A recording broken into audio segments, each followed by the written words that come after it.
Que a Jovem Pan se tornou um espaço de delírios bolsonaristas, isso não é novidade, sabemos já há um bom tempo, né? Já tem alguns anos isso.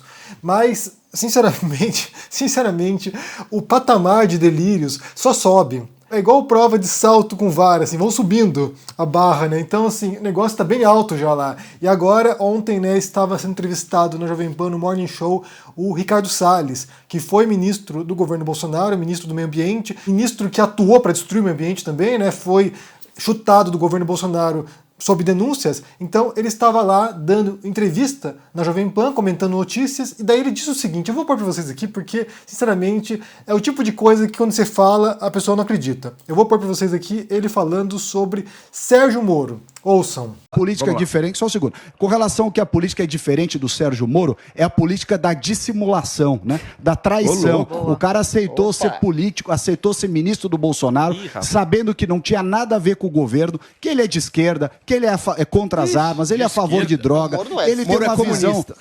O Moro é comunista, lógico que é comunista. Comunista no sentido... Ajuda a te ajudar. Vai dizer que o Moro não é de esquerda? Centro-esquerda. O Moro é centro-esquerda, lógico que é assim. O Moro é um tucano.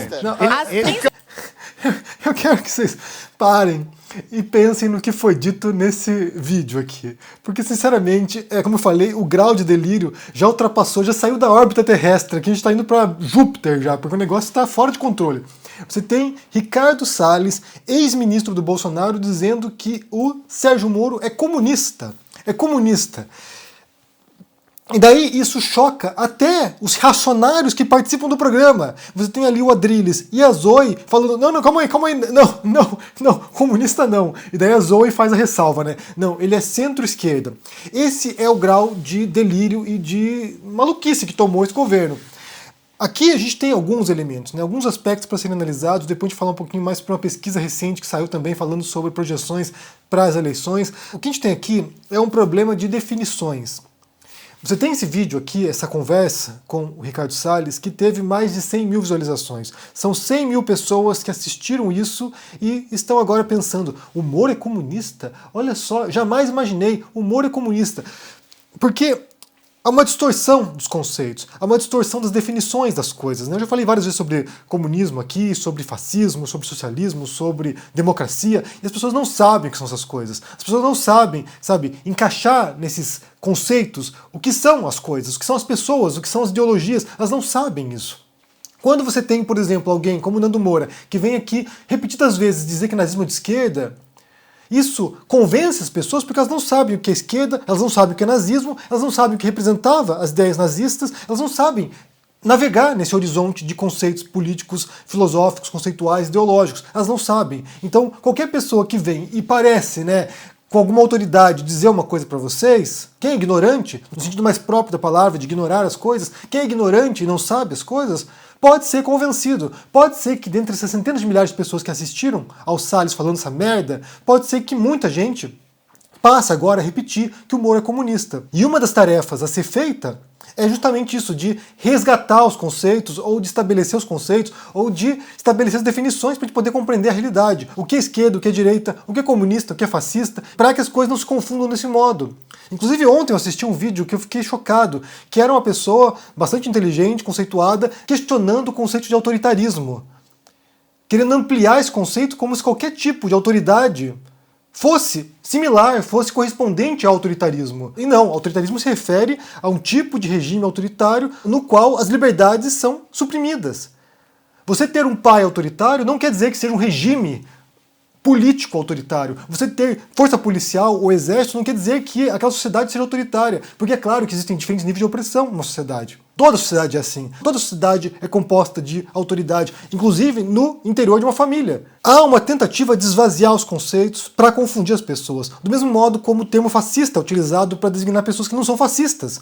O Bolsonaro ele já demonstrou em várias circunstâncias, incluindo com posturas governamentais, que tem afinidades com o fascismo. Mais do que isso, com o próprio nazismo, que é uma vertente fascista. A gente falou sobre isso essa semana, né? Ele lá sendo perguntado sobre Hitler e ele responde na maior naturalidade como você pergunta não fosse chocante por si própria. Então ele é alguém que demonstra afinidades e demonstra posturas fascistas. Tanto que eu já mencionei aqui anteriormente, tem um historiador, que é o Frederico Finkelstein, que estuda o populismo e o fascismo, e ele diz, olha, hoje em dia, se a gente fosse encontrar alguém que poderia ser chamado de fascista, é o Bolsonaro. Mas é um conceito, e as pessoas usam isso de maneira esvaziada. Elas chamam qualquer pessoa de fascista, elas chamam, sabe, centro-direita de fascista, liberal clássico de fascista, chama social-democrata de aliados de fascista. Então há um esvaziamento dos conceitos, do mesmo modo como há um esvaziamento do conceito de comunista. Qualquer pessoa que seja de esquerda agora é comunista para essas pessoas. E nesse caso em particular de Sérgio Moro, ele nem sequer é de esquerda, aí que tá a questão, ele nem sequer é de esquerda. Você tem ali a Zoe Martins falando, ele é centro-esquerda. De onde essas pessoas tiram isso? De onde elas tiram esses conceitos esdrúxulos e errôneos da realidade? É claro que pode ser porque elas não saibam, ou pode ser porque eles estejam manipulando o debate público, que é o que parece que faz o Salles, porque ele fala isso, e quando você assiste a sequência da conversa, né, quando você assiste a sequência da entrevista, você vê ele dando um sorrisinho ali, né, tipo, joguei aqui uma coisa, joguei aqui semeia aqui a discórdia, joguei aqui um conceito errôneo, joguei aqui uma contaminação no debate, e agora isso vai pegar. Então ele dá uma risadinha meio maliciosa ali, que você percebe que ele fez isso intencionalmente, que é o jogo dessas pessoas, né? Que é o jogo dos bolsonaristas, que é o jogo dos olavistas, que é o jogo das milícias virtuais bolsonaristas, que contaminam o debate e atrapalham a compreensão pública. E isso aqui, muita gente fala, né, que tem a ver com táticas de guerra híbrida, né, de confundir a população, de desorientar os eleitores, você não saber como proceder, você não saber o que está acontecendo, você não saber como reagir às coisas. E eu vejo que esse bombardeio também de informação acaba contribuindo para isso, porque ao tempo todo vindo uma notícia mais esdrúxula do que a outra, e a gente não sabe como reagir a isso. Isso nem sequer choca mais as pessoas. Só para você ter uma noção aqui, eu vou aqui ilustrar para vocês aqui, através da bússola política, como é o mundo visto pela extrema-direita brasileira. Você tem aqui a bússola política, nos quadrantes divididos, né? Então, assim, você tem aqui a esquerda autoritária, você tem a esquerda libertária, você tem a direita libertária, você tem a direita autoritária, que seriam os conservadores. O Bolsonaro, na cabeça deles, está situado num centro-direita, né, numa direita moderada conservadora. Então ele está aqui nesse espectro da direita autoritária, mas moderada. Para essas pessoas, elas são tão extremistas de direita, elas estão tão no extremo da direita, que elas veem, obviamente, o Stalin como a esquerda autoritária. De fato ele está, né, a esquerda autoritária. Está lá na esquerda autoritária. E eles põem junto com ele, né, como se fosse idêntico, como se fosse similar, o Hitler. Então, só ressaltando aqui, eles são tão extremistas de direita que até o nazismo é de esquerda para eles. E daí você tem lá Stalin e Hitler juntos na extrema esquerda autoritária. E daí avançamos para a esquerda libertária, que é a esquerda comunista. Então você tem lá embaixo o Paulo Freire. Paulo Freire é um comunista, né? Então tá lá embaixo na esquerda libertária porque é alguém que propõe a liberdade, a autonomia. E daí, junto com o Paulo Freire, na cabeça do Ricardo Salles, você tem lá o Sérgio Moro. Sérgio Moro junto com o Paulo Freire, ambos comunistas na esquerda libertária. Não existe na cabeça dessas pessoas direita libertária, por exemplo. Não existe na cabeça dessas pessoas um centro moderado, um centro-esquerda, um centro-direita, um centro...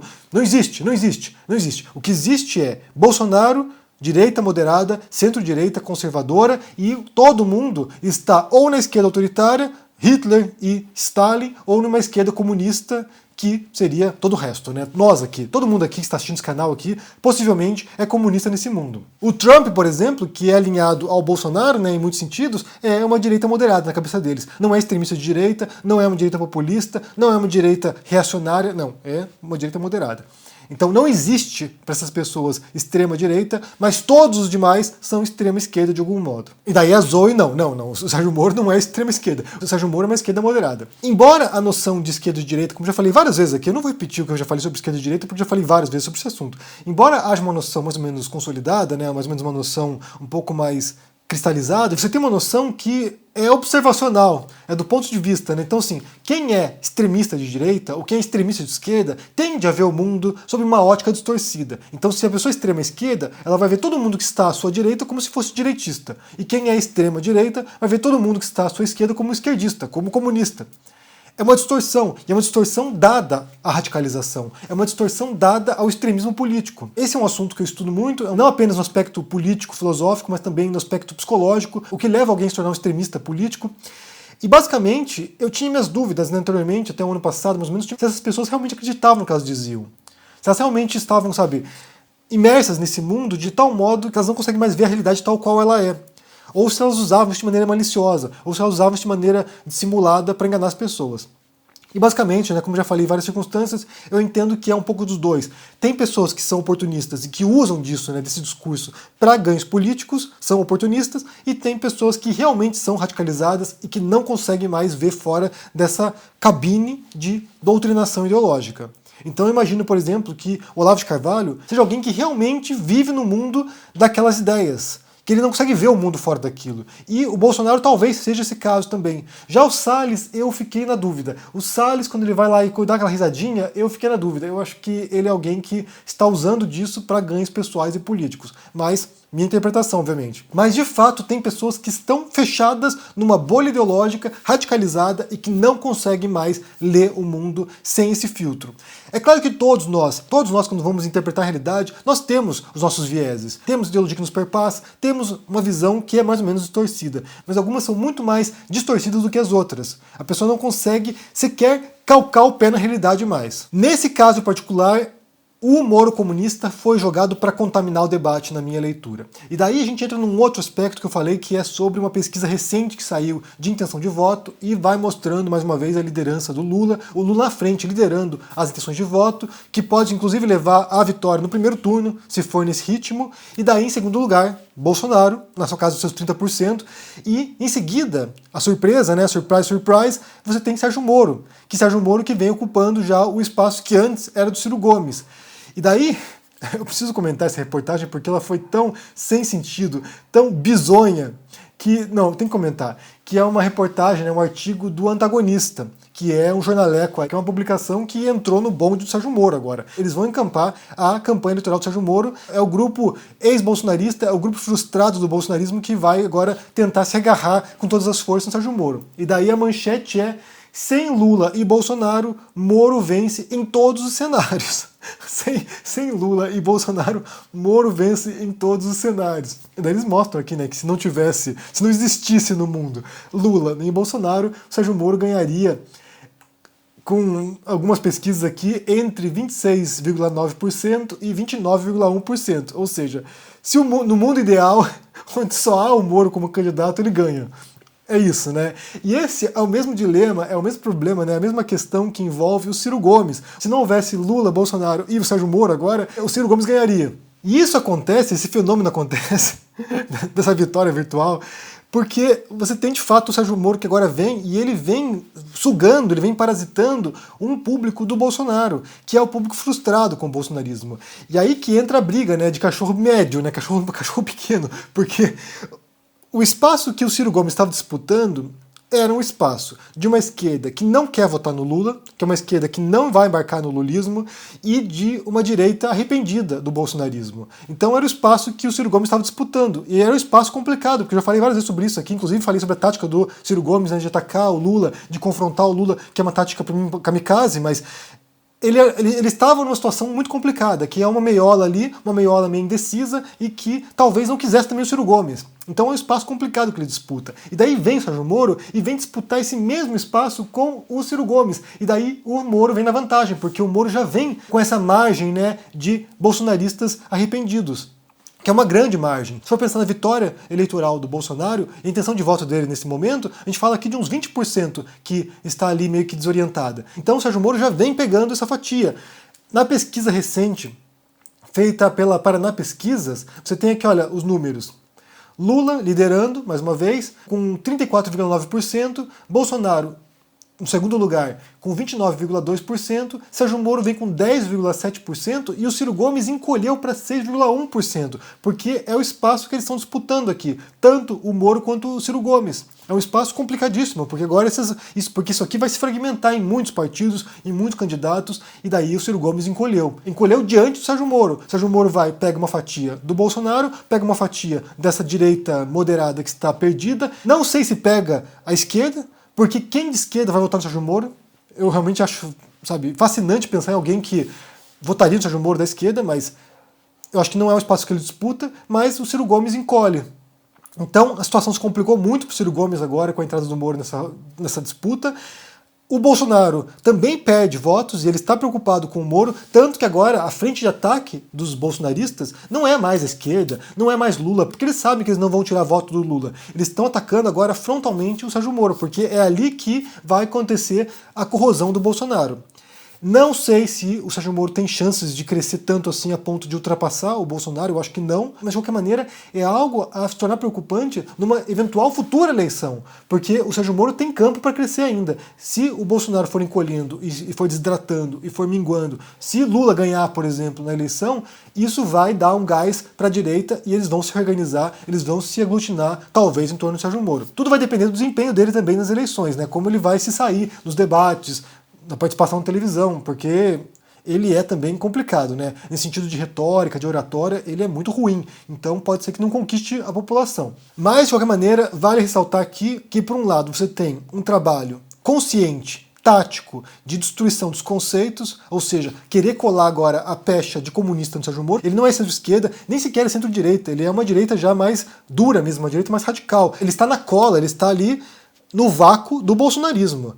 Não se engane em relação a isso. O Sérgio Moro ele faz parte de um projeto bolsonarista. Ele até pode moderar agora o seu discurso para tentar capturar a direita moderada, que é o que ele tem feito, né? Inclusive eu concordo até com a leitura ali do Adrilles, da Zoe Martinez, que ele é um oportunista. Ele está se aproveitando de um discurso moderado, talvez até com uns tons progressistas, para tentar ampliar o seu espaço de atuação e conquistar votos em diferentes frentes, que é o jogo político tradicional esse. A política tradicional, ela visa conquistar o eleitor médio, o eleitor moderado. Ela não visa conquistar o eleitor extremista. O Bolsonaro mudou essa jogada, o Bolsonaro mudou essa chave e passou agora a falar com as bases radicalizadas. Mas o jogo tradicional é tentar oscilar esse pêndulo dos moderados, dos indecisos. Então o Moro fala com a extrema-direita arrependida, fala com os moderados e tenta agora mudar esse pêndulo para sua direção.